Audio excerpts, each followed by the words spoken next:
Andreas Bo har igennem længere tid benyttet sine evner som parodist til at lave berigelseskriminalitet. Vi har talt med et af offrene. Ja, dag og velkommen til. Ja. Mort, kom indenfor. Ja, flot. Kom. Dejligt. Hvad tænker du, da Kim Larsen ringer på din dørtelefon? Jamen altså, jeg bliver jo glad, kan man sige. Jeg har en stor bedår. Altså, det må jeg sige. Men du bliver ikke lidt mistænksom, da han siger, at han er hjemmehjælper? Jo, men jeg bliver også ophidset. Det gør jeg.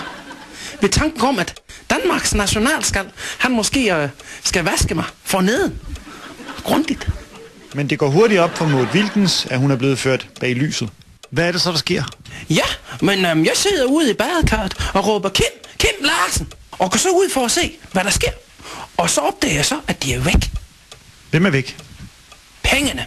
15.000 i kontanter, som jeg har gemt oven på køkkenbordet.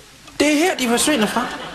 Og du skal tænke på, det er jo ærgerligt, for det sker i samme uge, hvor Johannes Møllehave, han har stjålet alt mit sølvtøj. Det viser sig, at det ikke er første gang, Andreas Bo har udnyttet Maud Wilkens åbne sind. Ja, dag. Maud Wilkens. Dag. Hvad tænkte du, da Johannes Møllehave ringede på din dørtelefon? Jamen, jeg tænker, da det er spøjst, at Johannes Møllehave, han ringer på min dør og spørger, om han må komme op med friskbagt sigtebrød. Men du lukker ham alligevel ind? Ja, for jeg kan godt lide sigtebrød, og så blev jeg faktisk også en lille smule ophidset. Det gjorde jeg. Hvorfor det? Jamen, fordi jeg tænker, måske er friskbagt sigtebrød en metafor for, må jeg ikke godt have lov til at vaske det forneden grundigt.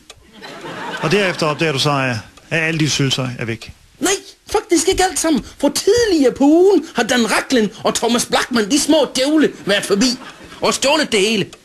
For lad mig gætte. Du lukkede dem ind?